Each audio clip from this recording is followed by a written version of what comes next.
It was a little scary, but Team Melli lives to fight another day. On today's episode, we will recap and analyze Iran's match against Syria and preview Iran's upcoming showdown with Japan. You know the deal, and you know what time it is. It's time for Team Melli Talk.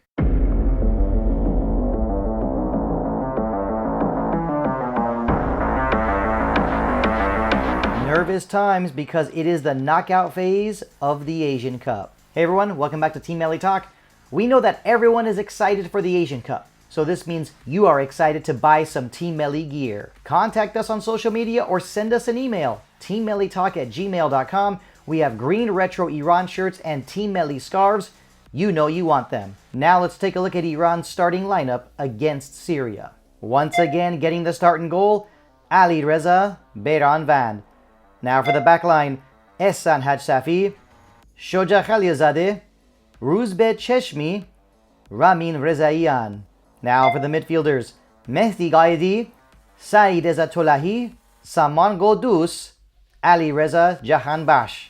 And of course up top, Mehdi Taremi, Sardar Azmoun. More changes to Iran's starting lineup yet again. Jahanbash returned to the starting 11, but how would Cheshmi play at center back? Iran was ready to face Syria at the Abdullah bin Khalifa Stadium. Ramin Rezaian with a free kick, defended well by Syria. But this match would be all about penalties. Mehdi Taremi was fouled in the 32nd minute, and he would take the kick himself. Taremi shoots and scores! Ahmad Madania guesses wrong. Iran would have a 1-0 lead at halftime.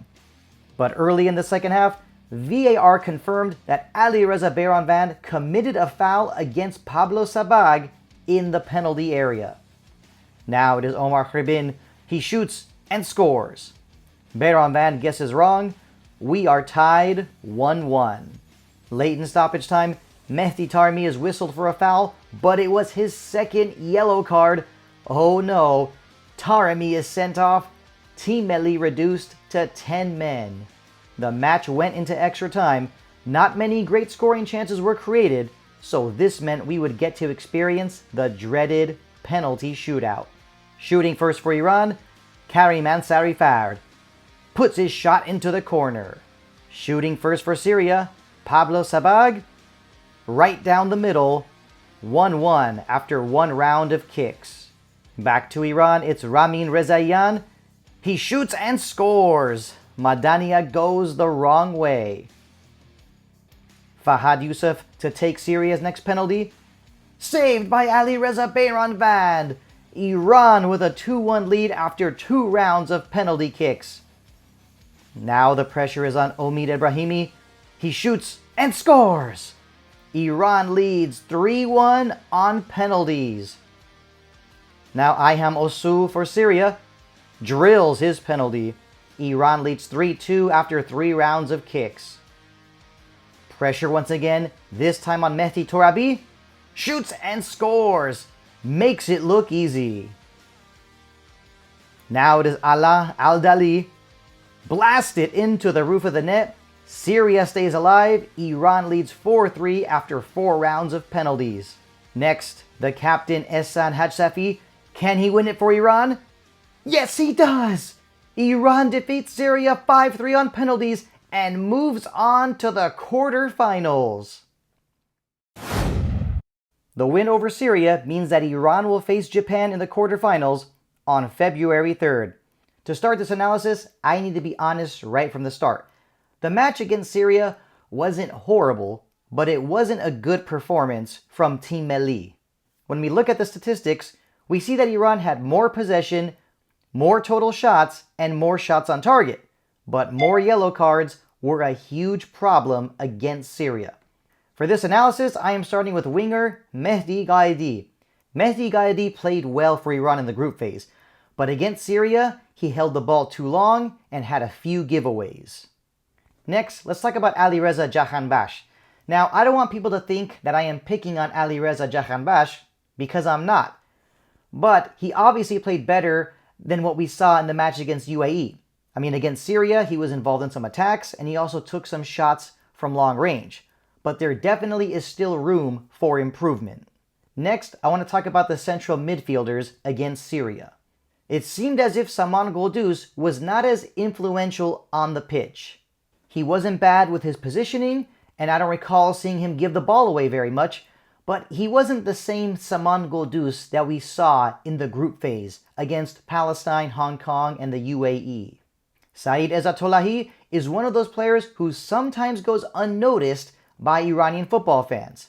But Saeed was more than solid against Syria, and he played a huge part in saving Team Melli when he sacrificed his body and blocked a shot from Ala Al-Dali in stoppage time of the second half. Now let's talk about the forwards, starting with Mehdi Taremi. Taremi scored Iran's only goal when he easily converted his penalty kick in the 34th minute. But getting sent off because of a second yellow card really hurt. And there really is not much more for me to say, except that it'll be very difficult for Iran to beat Japan without Taremi. Next, we need to analyze Sardar Azmoun.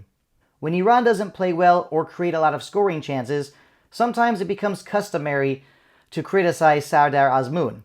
Now, to be honest, as I recall, it seemed as if Azmoun wasn't functioning very well, and he also wasn't very sharp with his finishing skills. But of course, Syrian goalkeeper Madania also did come up with some good saves. Before getting to the back line, I want to talk about one of Iran's second half substitutes. In the match against the UAE, I really liked what I saw from Mohamed Mohebi when he came off the bench. But in the match against Syria, he was easily the worst footballer on the pitch. He had some poor shots, bad first touches, and he got a yellow card. If I was the head coach of Iran, I wouldn't even let him play the rest of the tournament. Now to the back line, starting with Ramin Rezaian. Against Syria, Ramin played smarter and he was more aggressive, could not have asked for more. As for the center backs, Ruzbeh Cheshmi wasn't very impressive, and Shoja Khaliazadeh wasn't exactly a world beater.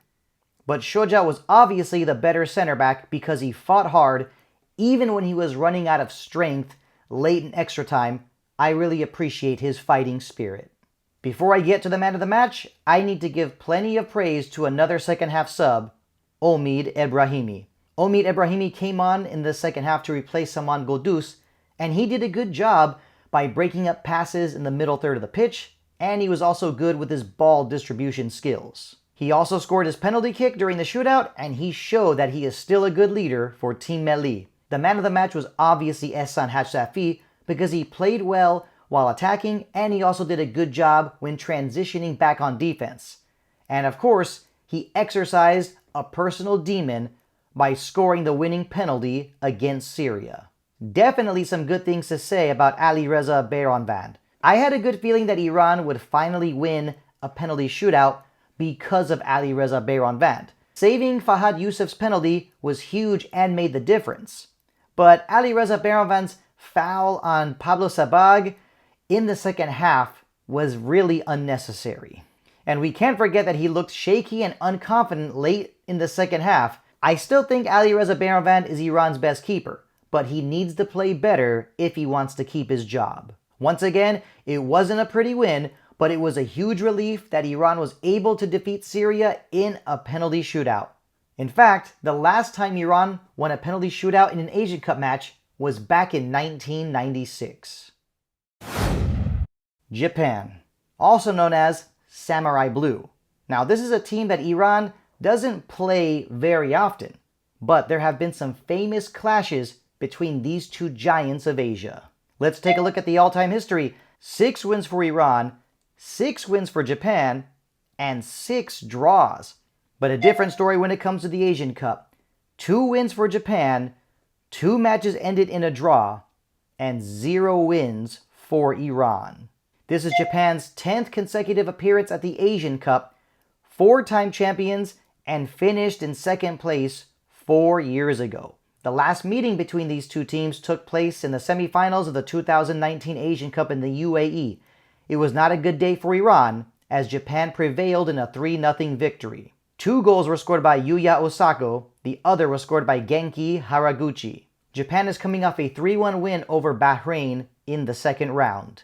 Here are the players to watch: Takehiro Tomiyasu, Takefusa Kubo, Ritsu Don, Wataru Endo, and Ayase Ueda. Takehiro Tomiyasu is a defender who currently plays for Arsenal in the English Premier League. Tomiyasu can play as a center back or as a wing back, and he is a very physical defender. Midfielder Takefusa Kubo currently plays for Real Sociedad in Spain. Kubo can play as a winger or as an attacking midfielder, and he played a big part in helping Real Sociedad finish 4th in the table in La Liga. Winger Ritsu Don of SC Freiburg in the Bundesliga. Ritsu Don is very dangerous when Japan attacks, and he scored goals at the 2022 World Cup against Spain and against Germany. Next, defensive midfielder Wataru Endo, who currently plays for Liverpool in the English Premier League. Endo is the captain of Japan. He does all the dirty work, he has excellent vision, and he was voted as Liverpool's Player of the Month in December 2023. Last but not least, striker Ayase Ueda of Feyenoord in the Netherlands. Ueda has already scored 4 goals in this tournament, and he is determined to be the top scorer. The head coach of Japan is former Japanese midfielder Hajime Moriyasu. Moriyasu doesn't have a huge coaching CV, but he has been head coach of Japan since 2018, and everyone saw what Japan did at the 2022 World Cup in those victories over Spain and Germany. As for the keys to victory, number 1, slow down the match. Number 2, test Japan from long range. There is no need to sugarcoat anything. Iran will have its hands full against Japan. Some Iranian football fans love to applaud Amir Ghalanoi's attacking style of football, but this will not work against Japan because the Japanese footballers are in better shape and they play their club football at much higher levels. This is why Iran must slow things down if they want to grind out a victory, and they must test goalkeeper Zion Suzuki from long range because he is not very experienced at the international level and he was a little shaky against Bahrain. And let's not forget, Iran will face Japan on February 3rd at the Education City Stadium in Al Rayyan.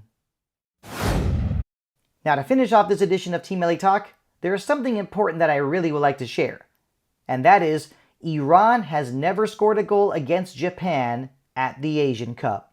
I know that this is information that we really don't want to hear, but Japan is favored to win this match, and Iran must come prepared with a very good game plan.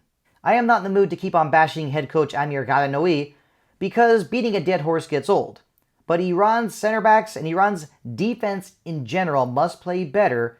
They must do a good job of parking the bus and slowing down the Japanese attackers. But in all honesty, I actually think Iran is going to play better than what we saw against Syria. And my reasoning is because Japan plays a free-flow attacking style of football, and this can potentially create opportunities for Iran on counterattacks. Good luck to Iran against Japan. It won't be easy, but if Iran wins, something tells me that Ali Reza Behramvand is going to play a big part once again.